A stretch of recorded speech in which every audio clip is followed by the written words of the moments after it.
राधे राधे भक्तजनों, अब आप सुनेंगे सबरी की कथा।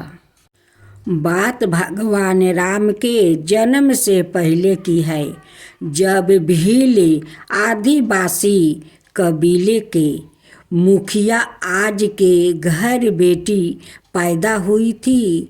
उसका एक नाम शर्माना और दूसरी का नाम सबरी रखा गया। सबरी की माँ इंदुमती उसे खूब प्यार करती थी।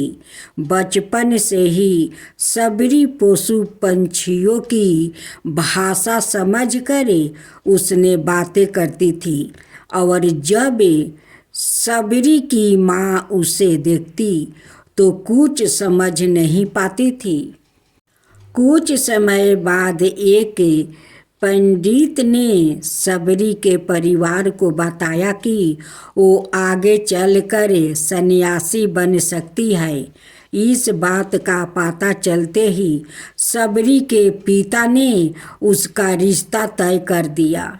जैसे ही शादी का दिन नज़दीक आया, सबरी के घर वाले ने खूब सारी बकरियां और अनाए जानवरों घर के पास लाकर बांध दिया। एक दिन सबरी का माँ जब उसके बाल बना रही थी तो उसने माँ से पूछा, इतने सारे जानवरों हमारे घर क्यों लाया गया है? माँ ने जवाब दिया, बेटी, तुम्हारा विवाह होने वाला है, इसलिए हम लोग ने इनका इंतजाम बलि के लिए किया है। तुम्हारी शादी के दिन यही बलि प्रथा होगी और फिर उसने स्वादिष्ट भोजन बनाकर सबको परोसा जाएगा। यह सब सुनकर सबरी दुखी हो गई। काफ़ी देर तक सबरी ने उन जानवरों को आज़ाद करने के बारे में सोचा। सोचते सोचते सबरी के मन में हुआ कि अगर यह जानवर यहाँ नहीं होंगे तो इनकी बलि रोक सकती है। ऐसा नहीं हुआ तो मेरे घर से कहीं चले जाने पर ही यह बलि रोकेगी। जब मैं ही नहीं रहूँगी तब ना विवाह होगा और ना ही बलि प्रथा इस मासूम जानवरों बच जाएगा। इसी सोच के साथ जानवरों को रखी गई जगह पर सबरी पहुंची। उसने सोचा कि इन्हों खोल देती हूँ, लेकिन वो ऐसा नहीं कर पाई। उसके बाद सबरी जंगल की तरफ भागने लगी। भागते भागते सबरी ऋषि मुख पर्वत पहुँच गई। वहाँ करीब 10,000 ऋषि रहा करते थे। सबरी को लगा कि वो भी इसी जंगल में किसी तरह ऋषि मुनियों की सेवा करके अपना जीवन जी लूँगी। वो चुपचाप उसी जंगल में एक हिस्से में किसी तरह से रहने लगी। सबरी रोजाना ऋषि मुनियों की झोपड़ी के आगे झाड़ू लगाती है और हवन के लिए लकड़ियाँ भी लाकर रख देती है। ऋषि मुनियों को समझ ना आ रहा था कि जंगल में उनके काम अपने आप कैसे हो रहे हैं। एक दिन सबरी को किसी ऋषि ने देख लिया। उसे देखते ही उसका परिचय पूछा।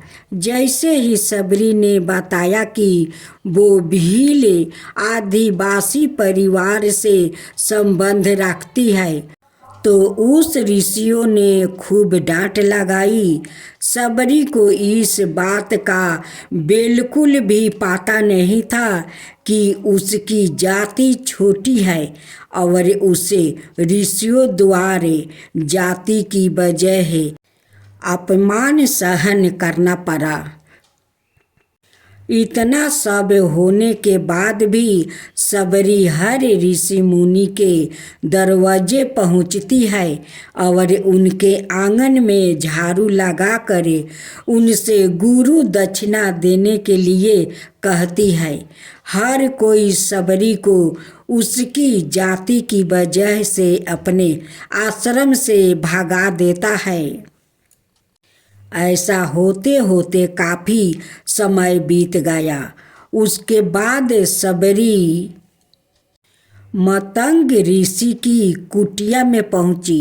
वहां पहुंचकर मतंग ऋषि को सबरी ने बताया कि वो उनसे गुरु दक्षिणा लेना चाहती है। उन्होंने खुशी खुशी उसे अपने गरखुल में रहने दिया और भगवान से जोरा ज्ञान देते रहे। सबरी ने भी अपने गुरु मतंग ऋषि की सेवा करने में कोई कसर नहीं छोड़ी। वो गोरखुल के भी सारे काम करती थी। सबरी से खुश होकर मतंग ऋषि ने उसे बेटी मान लिया था। समय के साथ मतंग ऋषि का शरीर बूढ़ा हो गया। उन्होंने एक दिन सबरी को अपने पास बुलाया और कहा, बेटी, मैं अपना देह त्यागना चाह रहा हूँ। बहुत साल हो गया इस शरीर में रहते रहते। सबरी ने दुखी मन से कहा, आपके ही सहारे मैं इस जंगल में रह पाई हूँ। आप ही चले जाएंगे तो मैं जी कर क्या करूँगी। आप अपने संग मुझे भी ले जाइए, मैं भी देह त्याग दूंगी। मतंग ऋषि ने जवाब दिया, बेटी, तुम्हें चिंता करने की जरूरत नहीं है। राम तुम्हारी चिंता करेंगे और ध्यान भी रखेंगे। सबरी ने राम का नाम सुनने के बाद पूछा, वो कौन है और उन्हें मैं किस तरह से ढूंढूंगी।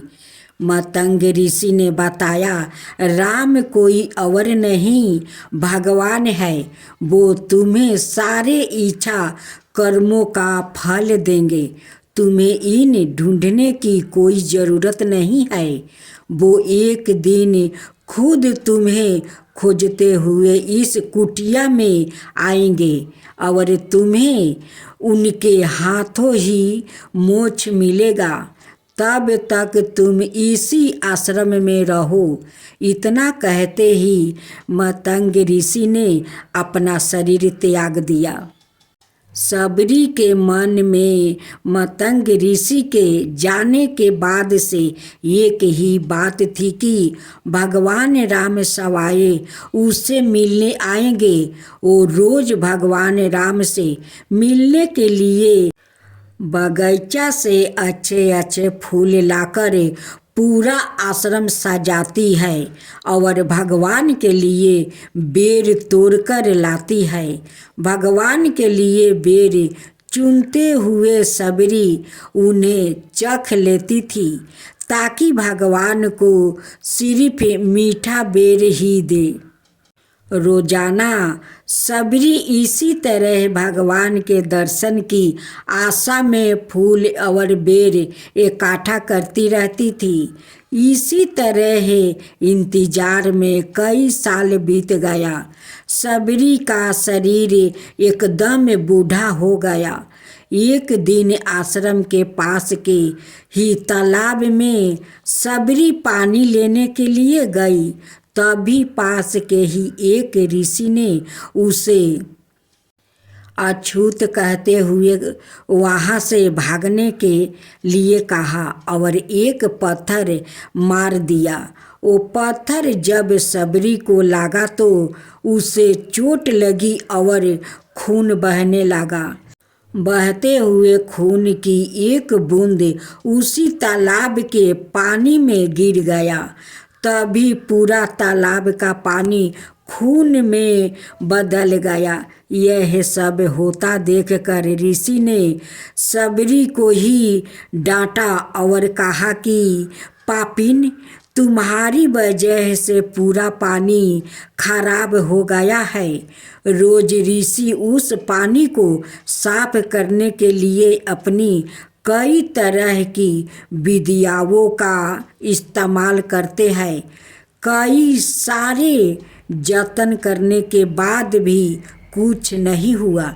फिर उन्होंने गंगा जैसी कई पवित्र नदियों का जल भी उस तालाब में डाला, फिर भी तालाब का पानी साफ नहीं हो पाया और वो खून जैसा ही रहा।